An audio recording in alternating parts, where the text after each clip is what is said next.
بسم الله الرحمن الرحيم وبين نستعين على أمور الدين والدين صلى الله على سيدنا محمد وعلى آله وصحبه وسلم أجمعين. waxaan leenahay inna lillahi wa inna ilayhi raaji'uun. Kulli waa wax dhib badan oo aad u naxdin badan shilka noocaas oo kale ah iyo qaraxa baaxadaas leh inuu maanta intaasoo shacaba ku dhaco dhibaatada intaa laga mujtamaca Soomaaliyeed soo gaadho oo waxa looga xumaado. waan ka tacsiyeenaynaa waxaan u tacsiyeenaynaa dowladda Soomaaliyeed shacabka Soomaaliyeed iyo dhammaan dadkii ku geeriyooday eheldoodii iyo qaraabadoodii shilka waxshinimada leh fulinimada ee bahalnimada ee maanta mujtamacaas abriyada ah dadkaas aan waxba galabsanin maanta lagu laaynayo wadooyinka. laakiin waxaan rabaa inaan Soomaalida u sheego dhibka intaa leeg wuxuu ku dhacayaa waxaan inuu geysanay gacmaheena kula imanayna waxaan inuu gacmaheena ku samaysanay way haddaan meel uga soo wada jeesano oon iska qabanno oon gacmaha ka qabanno maanta dhibka intaa leeg muuna dhaceen. sidaa daraaddeed marka hore waan u tacsiyeynayaa ummadda Soomaaliyeed madax iyo dowlad iyo shacabba dhibaatada intaa leeg. ilaahayna waxaan uga baryayaa kuwii dhintay inuu jannadii ka waraabiyo kuwa dhaawacmayna ilaahay inuu booga dhayo. intaa ka bacdi waxaan ku dari lahaa dagaalkani ma aha dagaal shakhsi iyo guruub iyo ciidan iyo dowlad midna ku socda. waa mid ibaada shacbiya dadba shacabka lagu tirtirayaa waa xasuuq shacabka loo geysanaya.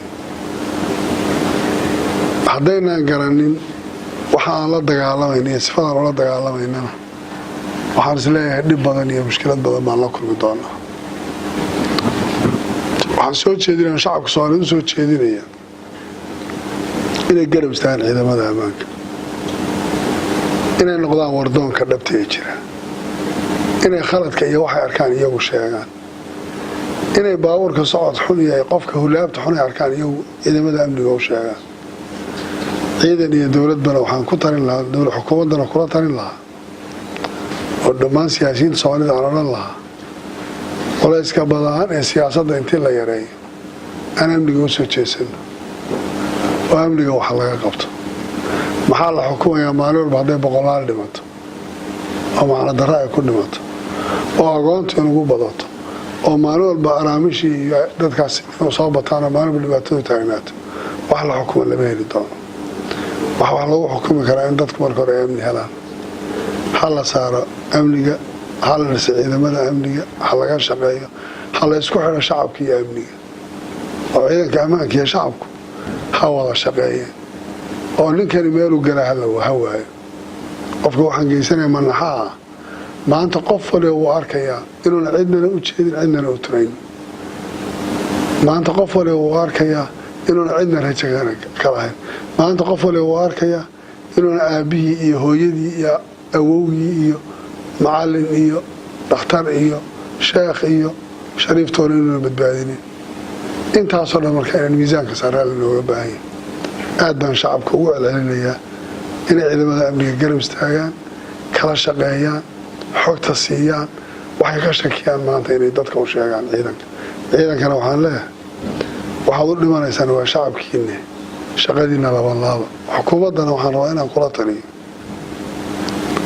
tarkiiska siyaasadda iyo saxaafadda iyo hebel intii layska daayo la yareeyo amnigaa loo soo jeesto waxnaha laga qabto.